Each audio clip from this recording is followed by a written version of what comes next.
that is kind of scary. Oh, I would not like to be him.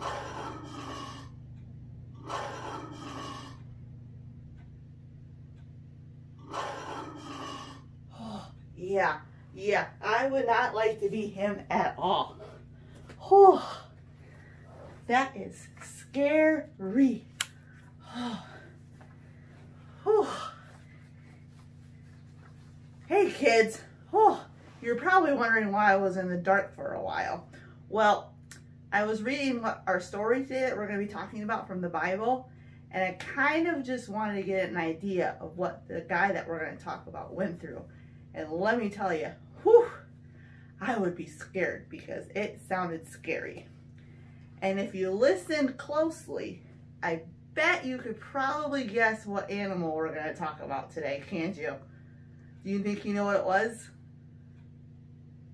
That's right, it was the lion. Now, before we get started with our story and our lesson, let's just quickly review our memory verse and go over it and see how we're doing. Now, let's try to fill in the blanks again and see how well you guys know it. Okay, on the count of 3, go ahead. 1, 2, 3.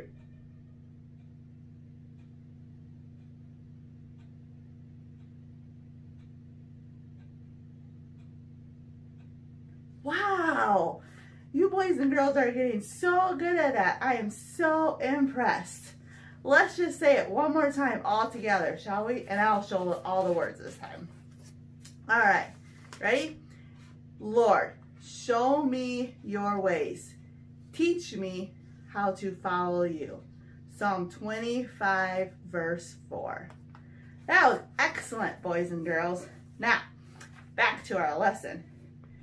So, let me tell you, boys and girls, well, first I'll ask you a question. Where is a place where we can see lions? That's right, the zoo. And how many of you enjoy going to the zoo? I know I do, especially when I go to a new area or a new city and I'm visiting there for the first time. One thing that I always do is I have to see if they have a zoo. And if they have a zoo, I have to make sure I go and visit it because I love getting to see all of the animals that are there that God created for us to see. And lots of times, you get to see animals that you don't get to see very often around here, do we? Like the zebras, or the giraffes, or bears, or, in our case, the lions. Now, when we're walking past the lions, we feel pretty safe, don't we? Yeah, I see a lot of heads nodding. Yep, we do. Because the zoos have barriers around the lions to protect us so we don't get hurt. Now, I have to tell you boys and girls a secret. So we may enjoy looking at the lions and think, oh, they're so nice and they're so pretty and they're beautiful to look at. But when the lions look at us, they kind of think we just probably look like food. That's right. If we were stuck in a cage with lions, it would not be good at all. We would be in trouble. In fact, in our story today, we're going to talk about a guy who gets thrown into a den of lions. Whoa, I know. So, let me tell you a little bit about our buddy named Daniel. And before I get into our story, I want to give you a little background about him. So Daniel, he is kind of buds with the king, whose name is Darius. And Darius puts Daniel in charge as an administrator, which is kind of like an official. And he also puts some other people in charge as being officials also. And they're in charge of watching over other people in the land and making sure everybody behaves and everybody listens to the rules. Well, Daniel was kind of a favorite of the king, and he knew that Daniel did such a good job. So he kind of wanted to make Daniel in charge of it all and over everybody. Well, you probably can guess what the other officials were thinking. And for our sake, we're just going to call them the troublemakers. So you can probably guess that they were pretty angry with the king that he was going to make Daniel in charge of everybody, including them. So our little troublemakers kind of decided that they were going to come up with a plan to get Daniel in trouble. And they knew that it would be pretty hard to prove Daniel getting in trouble because he was very obedient and he followed all the rules. And one thing they knew for sure was that he was very loyal and obeyed the one true God all the time. So they decided that they were going to come up with this plan and tell the king to make a rule that everybody in the land had to bow down to the king and worship him only. And they knew that Daniel would not do this because Daniel worshiped the one true God. So their little troublemakers went to the king, told him to make this a rule, and he did. So now the troublemakers just had to catch Daniel kind of in the act. So they were waiting, and all of a sudden they were like, aha, we got him, we caught him. And so they went to the king and they said Daniel was disobeying the rule and not following it. He was worshiping his God and not bowing down to you and worshiping what we wanted to. And they said because of that, the rule is he needs to get thrown in the den of lions. Well, the king really liked Daniel, and he did not want to see Daniel get thrown into the den of lions. But he knew he had to follow the rule, and so he did. So let's read about what happened now once Daniel was thrown into the den of lions. And this is going to come from Daniel 6, verse 13 through 27. Then they said to the king, Daniel, who is one of the exiles from Judah, pays no attention to you, your majesty, or to the decree you put in writing, which was the rule. He still prays 3 times a day. When the king heard this, he was greatly distressed. He was determined to rescue Daniel and made every effort until sundown to save him. Then the men went as a group to King Darius and said to him, remember, your majesty, that according to the law of the Medes and the Persians, no decree or edict that the king issues can be changed. So the king gave the order, and they brought Daniel and threw him into the lion's den. The king said to Daniel, may your God whom you serve continually rescue you. A stone was brought and placed over the mouth of the den, and the king sealed it with his own signet ring and with the rings of the nobles, so that Daniel's situation might not be changed. Then the king returned to his palace and spent the night without eating and without any entertainment being brought to him, and he could not sleep because the king was so worried about Daniel. That's why he couldn't sleep. At the first light of dawn, the king got up and hurried to the lion's den. And when he came near to the den, he called to Daniel in an anguished voice, Daniel, Daniel, Daniel. Daniel, servant of the living God, has your God, whom you serve continually, been able to rescue you from the lions? And guess what? Daniel answered, may the king live forever. My God sent his angel, and he shut the mouths of the lions. They have not hurt me, because I have found innocent in his sight, nor have I ever done any wrong before you, your majesty. The king was overjoyed and gave orders to lift Daniel out of the den. And when Daniel was lifted from the den, no wound was found on him, because he had trusted in his God. At the king's command, the men who had falsely accused Daniel were brought in and thrown into the lion's den, along with their wives and children. And before they even reached the floor of the den, the lions overpowered them and crushed all their bones. Then King Darius wrote to all the nations and people of every language in all the earth, may you prosper greatly. I issue a decree that in every part of my kingdom, people must fear and reverence the God of Daniel. For he is the living God, and he endures forever. His kingdom will not be destroyed. His dominion will never end. He rescues and he saves.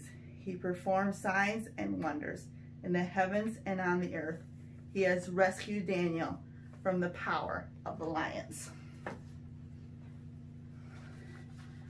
So can you believe that, boys and girls? Daniel was saved, and he did not get hurt getting thrown into that den of lions. God saved Daniel and protected him because he obeyed God and followed his rules. Daniel did not listen to everyone else when he knew that if he followed God, he would get into trouble. But he didn't care, and so he followed God's rules because he trusted that God would take care of him. And we can learn something from our buddy Daniel, can't we? And that is that when our friends try to talk us into doing something that's not right or that is wrong, we know that we have to learn to stand up and be strong and be courageous against our friends and not fall into what we call their peer pressure. Because it's kind of tough going against friends, isn't it? We want to fit in and we don't want to be left out. But sometimes they just don't make the best choices. And sometimes we have to remember that we need to follow God and trust God to take care of us and have the courage to do the right thing and know that God will give us the courage to do so. Just like our buddy Daniel did. Now, I have a story to read to you boys and girls also that kind of talks about peer pressure a little bit and fitting in with everybody else. And it's called If I Only Had a Green Nose. And if you remember, boys and girls, this book is about our little Wimmick people, our little wooden people that we talked about way earlier. So, here we go. Lucia and Punchinello looked out the window of Eli's workshop. Like other Wimmicks, they were wooden people. But unlike the other Wimmicks, they weren't standing in line in the village below. Look at them all, Punchinello explained. I don't understand it, Lucia wondered. Why would anyone want to paint their nose green? Would you like to paint your nose green? That just seems weird, doesn't it? Because everyone else is, Eli responded without looking up from his workbench. Punchinello didn't understand. What do you mean? Everyone wants to look like everyone else. Sometimes it's square hats. Sometimes it's tall shoes. What? Last year the big thing was yellow ears. Wow. Now it's green noses. Everyone wants to have a green nose. Does a green nose make you smarter? Punchinello asked. Nope. Does a green nose make them stronger? No. Does it make them faster? No. Then what does a green nose make them? Eli looked up and smiled. Greener. But his smile left as he looked out the window in the long line of Wimmicks. They think they'll be happier if they look like everyone else, but I made them different on purpose. Freckles, long noses, bright eyes, dark eyes. They were my ideas. Now they all want to look the same. Not me, said Lucia. I'm happy, just the way you made me. Me too, agreed Punchinello. I don't need a green nose to feel special. Then he paused and looked at the village. But I would like to see how a green nose looks up close. Wanna go? Eli smiled as the two stood to leave. Just remember, I made you different on purpose, he told them. From street level, the line looked even longer and the nose even greener. Lucia and Punchinello worked their way to the front of the crowd and watched as one Wimmick after another stepped into the nose coloring store and came out painted. It's the latest thing, barked a Wimmick on the sidewalk. Don't be the only Wimmick with a plain nose. Who is that? Said Punchinello. Lucia shrugged. I don't know. Why, that's Mr. Willie Whippet, volunteered a Wimmick from behind them.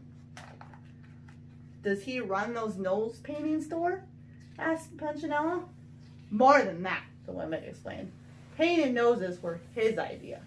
So were the square hats, and the tall shoes, and the yellow ears. New things are his thing. He decides what is with it. Isn't he the best? Lucia and Punchinello took a good look at this tall woman with the deep voice, a big smile, a tall hat, and a green bow tie that matched his oh so great green nose. Both were thinking the same question, and Lucia asked it. Who made him the new thing picker? The Wemmick looked puzzled, like he'd never been asked that question. Well, I don't know. He always has. Then his eyes brightened. Wait, look, here comes a new nose. Ooh, said the Wemmicks. Ah, admired some of them. The just painted Wemmick didn't stop to speak. He just kept his nose in the air and walked past. All the green-nosed Wemmicks did this. After all, how could your nose be seen if it wasn't in the air? Walking around high nose, however, was risky. Wemmicks walked into walls, doors, even each other. Lucia and Punchinello had to be very careful. One Wemmick took up the whole street. Step back! Step back, he announced. It was the mayor. Make way, every Wemmick. My wife is coming in for a touch-up. With one hand, he waved back to the citizens. With the other, he guided her through the crowd. Horrible, just horrible, she cried, covering her nose with both hands. I chipped some paint when I bumped into a tree. Now the real me is showing. Horrible, just horrible. As the crowd passed, Lucia shook her head. Such a fuss over a green nose. Yeah, agreed Punchinello.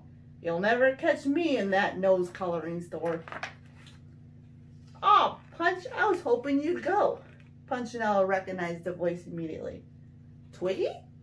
He turned and looked at the wide-eyed, sweet-smiling Wemmick. His ears began to turn red. They always did when he saw her. He reached up and covered them. Why don't you paint your nose, Punch? I painted mine. Everyone else is painting theirs. Besides, you look good in green.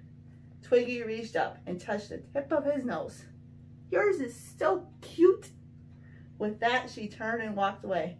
Bye-bye, she waved. Punchinello moved one hand from his ear to his nose. He turned and looked at his reflection in the store window. Lucia had to grab his hand to get his attention. Come on, Punchinello, let's go. As he walked past the store, he noticed Willie with it examining his nose in a handheld mirror. Later at home, he did the same. I never noticed before, but my nose sure looks pale. The next morning, Punchinello walked down the street with his friends, Splint and Woody. Are you really thinking about it? Woody asked. Sort of, Punchinello asked. They say the paint stings your nose, Woody volunteered. And it stinks, Splint added. The brush could get in your eyes, Woody continued. And it only comes off with sandpaper, Splint nodded. Shh, Punchinello put a finger to his lips and pointed at a large crowd of green-nosed women standing in the square. Something's going on. The mayor was standing on a platform, his wife, nose freshly painted, and Willie with it were on either side of him. Welcome, one and all, to the first meeting of the Nosy Wemmicks Club, he announced. Your glistening green sets you apart as a with-it Wemmick. And if on cue, Wemmicks began stroking their noses. You are classy. You are keen. You are awesome. You are green. Proud of his poetry, the mayor smiled and the Wemmicks applauded. We owe it all to Willie with it, he shouted over the noise. The pioneer of the painted snout. Everyone applauded, even louder. People love me because of you, one shouted. I have more friends, cried another. With a green nose, I'm a better Wemmick, exclaimed a third. The mayor hung a medal around the neck of Willie with it. You have changed the face of Wemmicksville. We salute your brilliance. Without you, we all look alike. The mayor paused, looking for the right word. Then he saw Punchinello and his friends, pointing in their direction.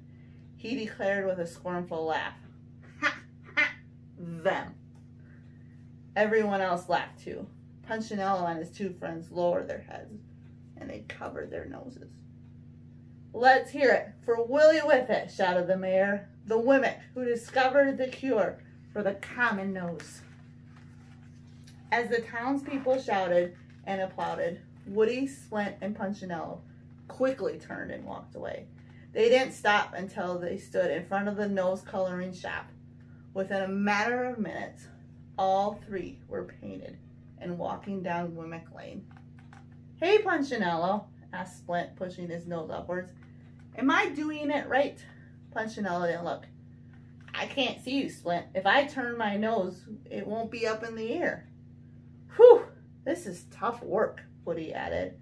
"Not only do you have to get painted, but you have to walk around weird." "Yeah, but doesn't it feel great to be with it?" Punchinello asked. And for a few days it did. They hung out with the other green noses and made weekly visits to the nose-oculist for a nose polish. They bought nose gloves for cold days and nose brellas for rainy ones. All three read Willie Whiffet's new book, Winner by a Nose. Most of all, they enjoyed looking down their noses at the unpainted Wimmicks. One day, when they were feeling especially smug, Splint said to Punchinello, "I can't imagine who wouldn't have a green nose." Punchinello agreed. "Anyone without a green nose is so..." "So what?" a voice interrupted. It was Lucia. Punchinello was embarrassed. "I haven't seen you in a while," he said. "You haven't seen anyone in a long time," she replied, "except yourself." He started to speak, but he didn't. He was bothered by what she said, and he was even more bothered by what he saw. He saw it the next morning as the three were walking into the Wimmicksville. Standing on the other side of the road was a Wimmick with a red nose. "He needs to get with it," they said to each other. But then they saw another Wimmick with a red nose, then a third and a fourth, and by the time they were in the village, they were surrounded by red-nosed Wimmicks. All those whose noses weren't red were in line to have them painted. "Step right up," shouted Willie Whiffet from the steps of the store. "Green noses are out and red noses are in." "But we just got our noses painted green," they told him. "No problem," he replied. "Our red will cover the green. Step right up and get in style." The three friends looked at each other sadly. "We thought we were in style," Woody moaned. What could they do but stand in line and have their noses painted red? For a few days they fitted in, until one morning they saw a blue-nosed Wimmick. "Oh no," they said to each other, "not again." So they changed colors, but it was only a short time until blue noses were out and pink noses were in. Then pink noses were out and yellow was in. Then yellow was out and orange was in. Soon Punchinello and his buddies had so many layers of paint on their noses they couldn't even remember what it looked like. "This has to be the final color," they said at the day they walked out with orange noses. But once again, they were wrong. "I am so tired of this," Woody moaned when he saw a purple painted Wimmick. "I wish my nose was common again." The three sat on a rock and hung their heads. "Me too," agreed Punchinello. "I should have listened to Eli." "You think he would help us?" "Why don't you ask him?" All three turned at the sound of the familiar voice. "Lucia?" they said.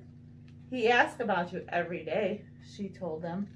"Is he mad?" Punchinello wondered. "Sad, but not mad." Punchinello looked up towards Eli's house on the hill. "He told me to tell you to come," Lucia spoke again. "Could I take my friends?" "Of course." "Would you go with me?" "Certainly." And so the four began a long walk up the hill to Eli's house. When they reached the top of the hill, Eli stepped out of the workshop and began walking toward them. He met them in the yard. One by one, he explained their noses. Been trying to fit in, eh? Punchinello nodded. Did you succeed? Not really. Every time we got close, someone changed the rules. That's the way it is. And my neck hurt from sticking my nose in the air, Woody added. You weren't built to walk that way. We just wanted to be ourselves again, Splint said. I'm glad to hear that. Can we? They asked. Of course you can, Eli replied. I'll always help you be who I made you to be. Then he reached in his pocket and pulled out a piece of sandpaper. But it's going to take some time.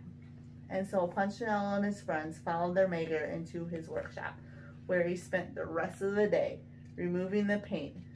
It hurt to be sanded, but it was worth it to be normal again. Thanks, boys and girls, for joining me this week, and I hope to see you again next week. Have a great day.